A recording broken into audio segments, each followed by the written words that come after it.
Bonjour, c'est Gilles du site boursicoté.com. Voici l'analyse technique du CAC 40 pour cette séance du jeudi 18 juillet 2013. Avec aujourd'hui donc une belle séance de hausse qui fait suite à cette zone d'attente ici. Donc on peut considérer que nous étions ici dans une phase haussière, phase de consolidation donc horizontale après l'inscription du premier gap haussier.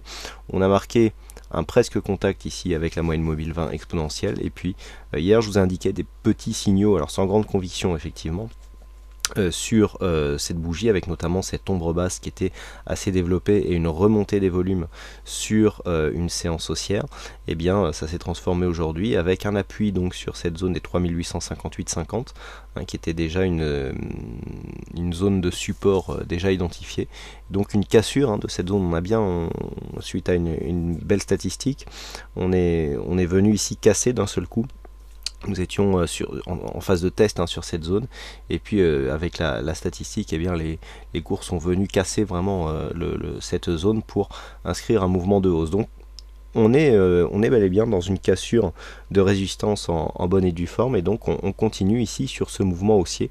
Nous allons voir que cette cassure n'est pas sans conséquence pour définir la tendance pour la suite.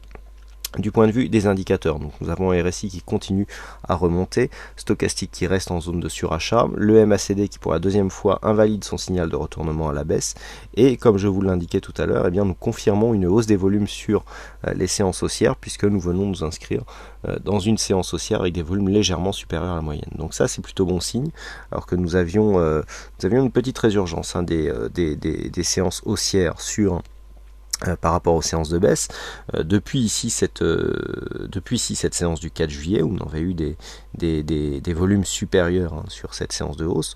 Ce que vous pouvez voir, c'est qu'à chaque fois qu'il y avait des phases de baisse ici, on avait des volumes supérieurs, c'est-à-dire que là, bon, hormis ici cette séance du 15 juillet, donc qui était vraiment très spéciale avec très peu de volume, vous voyez que suite à des séances de baisse, on avait des volumes qui remontaient, on le sentait venir par rapport aux séances baissières. Donc là on confirme avec donc cette cassure donc qui s'inscrit avec une hausse des volumes. Alors même si il est vrai que nous avons finalement des volumes qui sont tout juste dans la moyenne, mais il ne faut pas oublier que nous sommes dans la période estivale et que revenir dans la moyenne des 20 dernières séances alors que nous avons passé le 14 juillet, c'est quand même significatif, et donc eh bien il faut en tenir compte. Donc sur cette vue, plusieurs choses. Alors je vous dis depuis plusieurs jours que la cassure de cette zone ici nous envoie énormément de signaux. Alors je vais m'expliquer. Première chose, je vous rappelle, je les avais enlevés pour que l'on gagne ici en lisibilité. Donc je vous rappelle, voilà, les retracements de Fibonacci. Nous avions ici une zone à 3881. Cette zone représente les 61,8% de retracement de cette phase baissière. Phase baissière qui, je vous rappelle, en cas de poursuite ici de la cassure de cette zone des 3575-3600 points, nous donnait des objectifs qui étaient très bas d'un point de vue moyen long terme. Là, nous commençons à invalider donc cette tendance baissière, puisque je vous rappelle qu'une tendance qui se retrace à plus de 61,8%, eh bien, nous donne des fortes probabilités d'obtenir un retracement total. Et tout simplement, le fait de retracer à plus de 61,8% est révélateur d'un affaiblissement de la tendance, puisque sur une tendance relativement dynamique, eh bien en général les retracements se font sur le 38,2%, et sur une tendance normale dans la zone 50-61,8. Donc ici on a une cassure du 61,8, donc sur cette phase ici de baisse, eh bien, on commence à invalider donc la dynamique, et donc à revenir plutôt dans une évolution neutre, c'est-à-dire que si l'on voit ici, si on analyse un petit peu l'évolution des graphes, eh bien, nous avons des cours qui viennent souvent s'appuyer sur cette zone, qui est vraiment une zone de support majeur.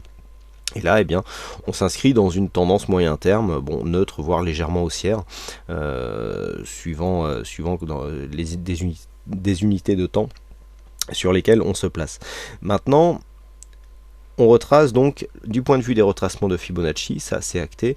On a vu que maintenant on était sur une zone d'invalidation de la phase baissière. Sur donc ce retracement aussi est devenu invalide, voilà. On va alléger un petit peu le graphe. Nous avions ensuite des zones de points hauts. Alors là, nous avions aussi cette zone de points hauts, 3889, 3882, 83, qui était une zone de points hauts significative, puisque c'était le dernier point haut après ce gap baissier ici qui avait précipité le CAC dans un mouvement de baisse conséquent. On casse cette zone. Donc là, vraiment, on confirme la cassure qui était intervenue ici sur cette phase. Donc on avait ici gap haussier, cassure, on était revenu et puis on avait inscrit une dynamique.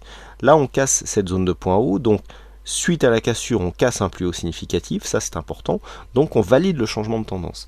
Du point de vue court terme, par rapport à cette phase, on confirme le 61,8 qui était le retracement, qui était quasiment sur cette zone ici, nous prouvait bien que c'était cette zone qui était la zone clé pour assister à un retournement de tendance court-moyen terme.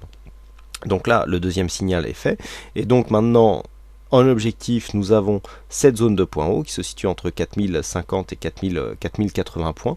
C'est donc l'objectif à atteindre. Du point de vue du retournement, ce que nous pouvons constater aussi, c'est que la moyenne mobile 20 exponentielle, ici en rouge en trait plein, eh bien, était bien passée résistance ici, sous cette phase baissière.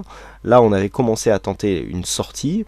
Vous voyez que là on est toujours bien résistant, donc on est toujours potentiellement dans une phase de baisse, hein. Ça c'est le setup du trading en tendance. Alors c'est vrai que je sais que vous êtes assez nombreux à l'utiliser, mais il est très utile pour détecter une tendance. Là ce que l'on voit, c'est qu'on est en tendance baissière, donc sous cette moyenne mobile 20 exponentielle, puis ensuite là sur cette cassure on change de polarité, et là qu'est-ce qui se passe?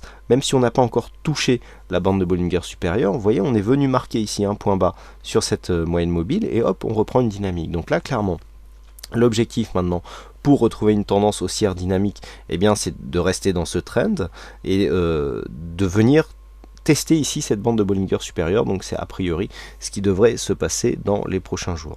Donc là on a tous les signaux qui nous donnent une poursuite du mouvement. Cette cassure ici du 61,8 et de cette zone de plus haut significatif qui était aussi une zone de plus haut ici sur cette phase, eh bien, qui se fait dans des volumes conséquents, avec des objectifs assez clairs. Donc on devrait normalement atteindre les 4000 points, revenir sur les 4000 points, disons la semaine prochaine. Donc pour l'instant, on est dans une reprise. La zone, hein, je dirais, à préserver, eh bien, ça va devenir ce point bas ici significatif, hein, donc je le rappelle à 3821,50.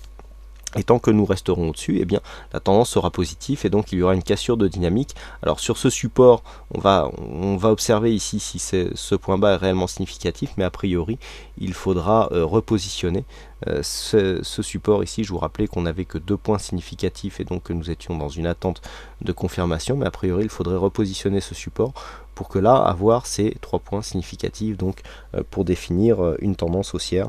Et donc là, tant que ce support eh bien, restera, tant que les cours resteront au-dessus de ce support, eh bien, nous serons dans une dynamique haussière. Donc voilà, pas grand chose à dire. Et donc pour demain, on peut viser donc une cassure de cette zone des 3940 points sur la dynamique de cette journée et viser eh bien, des zones un test avec la bande de Bollinger supérieure, donc qui devrait se trouver demain aux alentours des 3970 points. Alors une faiblesse passagère peut aussi intervenir. On a quand même une hausse qui s'est faite d'une manière assez violente, donc du point de vue intraday. On peut très bien aussi avoir un retour sur 3890 qui confirmerait ici la résistance comme un support. Tant que l'on reste dans ce schéma, c'est-à-dire au-dessus des 3890 et avec un objectif, on va dire entre 3940 et 3970 pour demain, eh bien nous sommes dans une continuité de dynamique haussière. Par contre, si les cours venaient à casser ici les 3890, voire à revenir ici sur la zone des 3857, là on aurait vraisemblablement un signal de retournement qui nous ferait sortir de cette zone dynamique, donc par une cassure du support oblique. Voilà ce que l'on peut dire sur cette analyse technique du CAC 40. Alors aujourd'hui, il y avait encore un jeu du fixing et c'est la vague qui gagne à ce jeu du fixing, donc bravo à lui. Et puis quant à moi, il ne me reste plus qu'à vous souhaiter à toutes et à tous une bonne soirée, bonne chance dans vos prochains trades et on se retrouve donc dès demain pour d'autres analyses techniques en vidéo. Bonsoir à tous.